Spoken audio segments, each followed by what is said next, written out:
Game changer में आपका स्वागत है। आज हम एज अ मैन थिंकeth किताब के बारे में बात करेंगे, जिसे लिखा है जेम्स एलन ने। वो एक ठंडी दोपहर थी।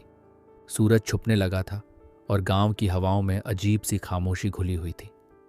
प्रतीक आज अपने पुराने घर के स्टोर रूम को साफ करने का मन बना बैठा। सालों से धूल खा रहा ये कमरा उसके लिए सिर्फ कबाड़ था, लेकिन आज पता नहीं क्यों कोई अनजानी ताकत उसे खींच लाई थी वहां। वो एक पुरानी लकड़ी की अलमारी के पास पहुंचा। दरवाज़ा खोला तो किताबों, टूटे हुए बक्सों और दीमक लगी फाइलों का अंबार था। पर तभी उसकी नज़र एक किताब पर पड़ी। सादा सा कवर, कोई तामझाम नहीं, बस उस पर लिखा था as a man thinketh, James Allen. Prateek ने किताब उठाई, धीरे से पहला पन्ना खोला और वो पहली लाइन उसकी रूह में उतर गई। मनुष्य जैसा सोचता है वैसा ही वह बनता है। उसके हाथ कांप उठे। क्या सच में मेरी जिंदगी का हाल मेरी सोच पर निर्भर है? क्या मैं ही अपने भाग्य का लेखक हूं? उसी पल प्रतीक को ऐसा महसूस हुआ जैसे किसी ने उसकी आंखों से पट्टी हटा दी हो। उसकी अब तक की सारी परेशानियां, असफलताएं, जैसे सबके पीछे एक ही कारण था, उसकी अपनी सोच। उसे समझ आने लगा कि ये किताब कोई साधारण किताब नहीं, ये एक दर्पण है जिसमें वह खुद को देख पाएगा। एक चाबी है जो उसके बंद भविष्य के दरवाजे खोल सकती है। प्रतीक ने उस दिन ठान लिया, अब मैं अपनी सोच बदलूंगा, क्योंकि अब मैं जान चुका हूं सोच ही मेरी असली शक्ति है। मनुष्य का चरित्र उसके विचारों की पूर्ण अभिव्यक्ति है। यानी जो हम रोज अपने मन में सोचते हैं वही हमारी पहचान, हमारी छवि और हमारा जीवन बन जाता है। प्रतीक अब हर दिन एक नई सोच के साथ जागता है, क्योंकि अब वो जानता है अगर सोच बदलोगे तो जीवन भी बदलेगा। जब से प्रतीक ने किताब की पहली लाइन पढ़ी थी, उसकी दुनिया बदलने लगी थी। अब वो हर सुबह उठकर अपने मन से पूछता था, आज मैं क्या सोच रहा हूं? क्या मेरी सोच मेरे हालातों को ऊपर उठा रही है या गिरा रही है? अब वो खुद को हालात का शिकार नहीं मानता था, बल्कि वो खुद को एक निर्माता मानने लगा था। और इसी सोच की वजह से एक दिन वो बन गया एक पूरे गांव की उम्मीद। गांव के बीचों बीच एक पुराना कुआं था जिससे 100 लोग पानी भरते थे, लेकिन पिछले कुछ हफ्तों से उसमें पानी बहुत कम हो गया था। गांव वाले परेशान थे, किसी को समझ नहीं आ रहा था कि क्या करें। प्रतीक अब पहले जैसा नहीं था। वो वही था जिसने कुछ महीने पहले तक शिकायत की थी, लेकिन अब वो वही था जो समाधान ढूंढ रहा था। वो कुएं के पास गया। चुपचाप बैठकर उसने सोचना शुरू किया। ये समस्या बाहर की लगती है, लेकिन इसका हल अंदर से शुरू होगा। उसने किताब की बात याद की। परिस्थिति विचार की परछाई है। वो कुएं के चारों ओर घूमता रहा और उसे ध्यान आया, गांव के एक हिस्से में रोज पानी की बर्बादी होती थी। जहां पुराने पाइप लीक हो रहे थे और पानी बेकार बह रहा था। उसने गांव वालों को बुलाया। सभी सुनना चाहते थे कि प्रतीक क्या कहेगा। वो बोला, हमें बाहर नहीं, अंदर की सोच को बदलना होगा। अगर हम पानी की कद्र नहीं करेंगे तो कुआं नहीं सूखेगा, हमारा सोच सूख जाएगा। गांव वालों को ये बात अंदर तक छू गई। फिर क्या था?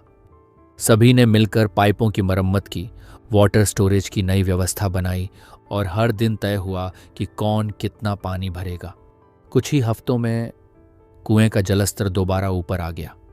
गांव के मुखिया ने कहा, प्रतीक, तूने हमें ये नहीं बताया कि क्या करना है। तूने हमें सोचना सिखाया है। मनुष्य तब तक अपनी परिस्थितियों को नहीं बदल सकता जब तक वह अपने विचारों को नहीं बदलता। प्रतीक ने यही किया था। उसने समस्या को देखा, लेकिन हार नहीं मानी। उसने प्रतिक्रिया नहीं दी, सोच बनाई। बाहरी हालात चाहे जैसे हों, अगर हमारी सोच मजबूत है तो रास्ता खुद बन जाएगा। ठीक वैसे जैसे प्रतीक ने किया। जहां सबने समस्या देखी, उसने संभावना देखी। अब प्रतीक की सुबह बदल चुकी थी। पहले वो थका हुआ महसूस करता था, कमजोर, उलझा हुआ और अक्सर बीमार रहने वाला लड़का। अब दिन की शुरुआत खुद से एक वादा करके करता था, जैसी मेरी सोच होगी वैसा ही मेरा शरीर बनेगा। ये बात उसे किताब की उस लाइन से समझ आई थी। बीमार शरीर बीमार मन की निशानी है, उसने महसूस किया। जब भी वो चिंता करता था उसका सिर दर्द करता था, जब भी डरता था उसका पेट बिगड़ जाता था, और जब भी गुस्सा आता था उसकी सांसें तेज हो जाती थीं। एक दिन प्रतीक को हल्का बुखार था। गांव के वैद्य ने कुछ दवाइयां दी, पर उसने खुद से कहा, अब की बार मैं सिर्फ दवा नहीं, अपनी सोच भी बदलूंगा। उसने एक कोना चुना, बैठ गया, आंखें बंद की और अपने विचारों पर ध्यान देने लगा। वो खुद को विजुलाइज करने लगा, एक स्वस्थ, शांत और ऊर्जावान इंसान के रूप में। वो कहता रहा, मैं ठीक हो रहा हूं, हर सांस के साथ मेरा शरीर स्वस्थ हो रहा है, मैं अंदर से शांत हूं और यही शांति मेरे तन में उतर रही है। धीरे धीरे उसका बुखार कम होने लगा। 2 दिन बाद वो पहले से ज्यादा तरोताजा था। लोगों को यकीन नहीं हो रहा था। गांव की एक बुजुर्ग महिला बोली, बेटा प्रतीक, तूने कौन सी जड़ी बूटी खाई? प्रतीक मुस्कुराया और सिर्फ एक शब्द कहा, सोच। शरीर आत्मा का नौकर है, वो वही करता है जो मन आदेश देता है। बीमारियां अक्सर हमारे भीतर की उलझनों का परिणाम होती हैं। अगर हम हर दिन खुद से नकारात्मक बातें करते हैं, मैं थका हूं, मैं बीमार हूं, मेरे बस का नहीं है, तो शरीर भी मान लेता है। पर अगर हम हर दिन खुद को संबल, स्वास्थ्य और शांति का संदेश दें, तो शरीर उसी दिशा में बदलने लगता है। अब प्रतीक को समझ आ गया था, सिर्फ अच्छा खाना या दवा जरूरी नहीं, अच्छा सोचना सबसे पहली औषधि है। अब प्रतीक केवल अपने शरीर को नहीं, बल्कि अपने चरित्र को भी आकार देने लगा था। उसने ये समझ लिया था कि बाहर की दुनिया हमें नहीं बनाती, बल्कि हमारे भीतर की दुनिया ही असली निर्माण करती है। एक दिन गांव में एक झगड़ा हुआ। 2 किसान आपस में उलझ पड़े थे, मामूली सी जमीन को लेकर। भीड़ इकट्ठा हो गई, गुस्सा, आवाजें, ताने, पर प्रतीक शांत खड़ा रहा। किसी ने उससे पूछा, तू कुछ बोलता क्यों नहीं? उसने मुस्कुराकर कहा, क्योंकि मैं जो बोलूंगा वही मेरा चरित्र बनाएगा। उसी रात प्रतीक ने किताब में एक पंक्ति पढ़ी, जैसे विचार होंगे वैसा ही चरित्र बनेगा। दुर्बल विचार, दुर्बल चरित्र, सशक्त विचार, महान चरित्र। ये पढ़ते ही उसकी आंखों के सामने जैसे पूरी जिंदगी घूम गई।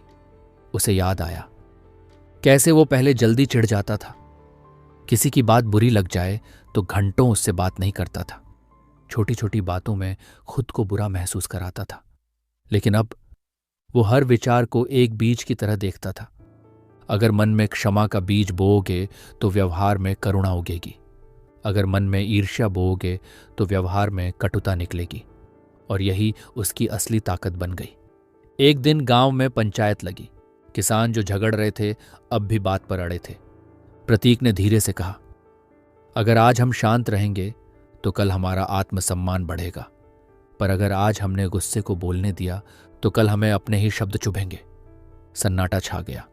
थोड़ी देर बाद दोनों किसानों ने एक दूसरे को देखा और बोले, हमें अपनी सोच पर काम करना है, जमीन पर नहीं। चरित्र परिस्थितियों में नहीं बनता, बल्कि सोच की भट्टी में गढ़ा जाता है। आपका चरित्र वो नहीं जो आप दिखाते हैं, बल्कि वो है जो आप सोचते हैं जब कोई नहीं देख रहा होता। रोज का एक अच्छा विचार धीरे धीरे आपके अंदर एक ऐसी आग जला सकता है जो आपको नेता, हीरो और उदाहरण बना दे। चरित्र एक दिन में नहीं बनता, पर एक दिन का एक अच्छा विचार जरूर दिशा बदल सकता है। एक दिन गांव में भारी बारिश हुई, नदी उफान पर थी। प्रतीक का खेत पूरा बह गया, महीनों की मेहनत मिट्टी में बह चुकी थी। उसके पिता उदास थे, मां की आंखों में आंसू, और प्रतीक चुपचाप खड़ा था अपने टूटे हुए खेत के सामने। किसी ने कहा, अब कुछ नहीं हो सकता बेटा, ये सब किस्मत का खेल है।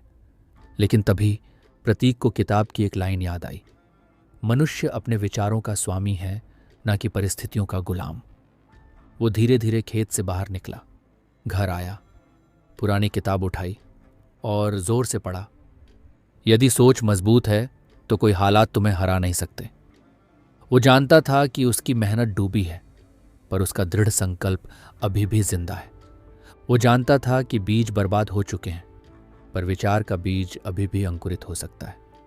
अगली सुबह जब पूरा गांव चिंता में था, प्रतीक अकेला खेत में गया, हाथ में फावड़ा और मन में एक ही विचार, मैं हार नहीं मानूंगा, मैं दोबारा शुरू करूंगा। गांव के लोग उसे देख रहे थे। कोई कह रहा था पगला गया है, कोई कह रहा था इसे उम्मीद पालने की बीमारी है। पर एक बूढ़े बाबा ने सिर्फ इतना कहा, यही है असली मर्द, जो किस्मत को नहीं अपनी सोच को अपना भगवान मानता है। जैसे एक मजबूत पौधा मिट्टी में से निकलकर ऊपर उठता है, वैसे ही महान आत्माएं भी दुख और संकटों से ऊपर उठती हैं, क्योंकि उनका आधार होता है उनकी सोच। हालात आपके कंट्रोल में नहीं, पर सोच हमेशा आपके हाथ में होती है।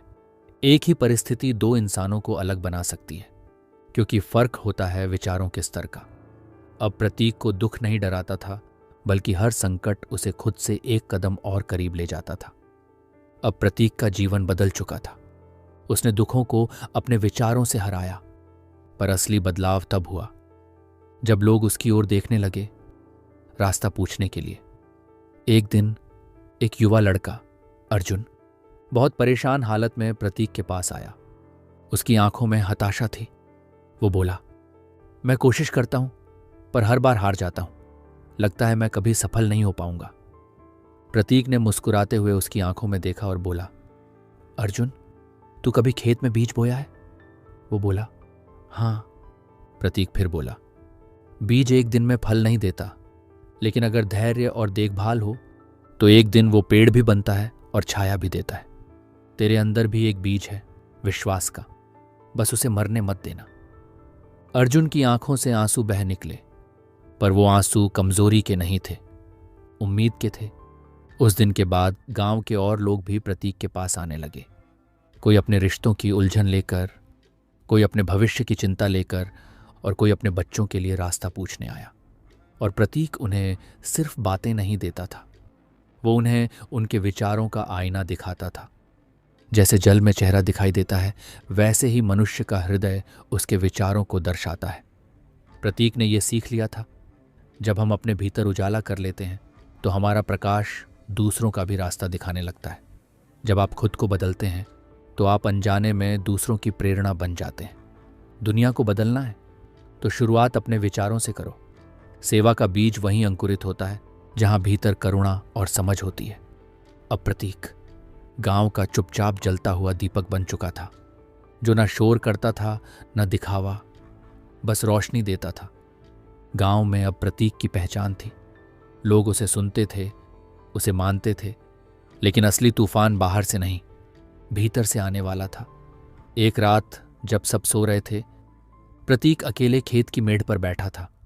आसमान में बादल थे, मन में सवाल, मैं लोगों की मदद कर रहा हूं, पर क्या मैं खुद को जानता हूं? क्या मैं सच में इतना मजबूत हूं जितना लोग सोचते हैं? तभी एक पुराना डर फिर से उभरा, उसके बचपन की एक आवाज जो कहती थी, तू कुछ नहीं कर पाएगा, तेरे अंदर वो बात नहीं है।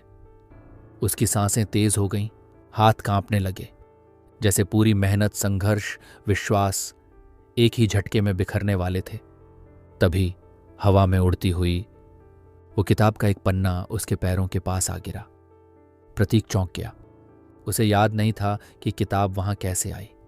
उसने पन्ना उठाया और उस पर लिखा था, मनुष्य की सच्ची ताकत उसकी सोच से आती है, न कि लोगों की तारीफों से। असली जीत तब होती है जब तू अपने डर की आंखों में देखकर कहे, अब तू मुझे नहीं रोक सकता। वो पन्ना उसके जीवन का मोड़ बन गया। प्रतीक उठ खड़ा हुआ। उसने अंधेरे में ही जोर से चिल्लाया, मैं डर नहीं हूं, मैं सोच हूं और मेरी सोच ही मेरा भाग्य है। उस चिल्लाहट में सिर्फ आवाज नहीं थी, वो एक अंत था, डर का, संदेह का, कमजोरी का, और एक शुरुआत थी नए प्रतीक की। अब प्रतीक को किसी की वैलिडेशन की जरूरत नहीं थी। उसे कोई प्रूव नहीं करना था। वो जानता था उसका अस्तित्व उसकी सोच में है और उसका भविष्य उसकी भावना में। दुनिया में सबसे बड़ी लड़ाई बाहर नहीं, भीतर होती है। अपने डर से भागो मत, उसे देखो, समझो और जवाब दो। आप वही हो जो आप रोज अपने मन में सोचते हो। सोच को बदलो, जीवन बदल जाएगा। प्रतीक अपने जीवन का सबसे सुंदर काम करने वाला है। वो गांव के बच्चों को सोच की ताकत सिखाने वाला है, क्योंकि उसे अब पता है अगर सोच बदल दी जाए तो पूरी पीढ़ियां बदल सकती हैं। तो यह थी प्रतीक की, खुद की और अपनों की सोच को बदलने की कहानी। आशा करता हूं कि आपको यह कहानी पसंद आई होगी और अंत तक हमारा साथ देने के लिए आपका धन्यवाद।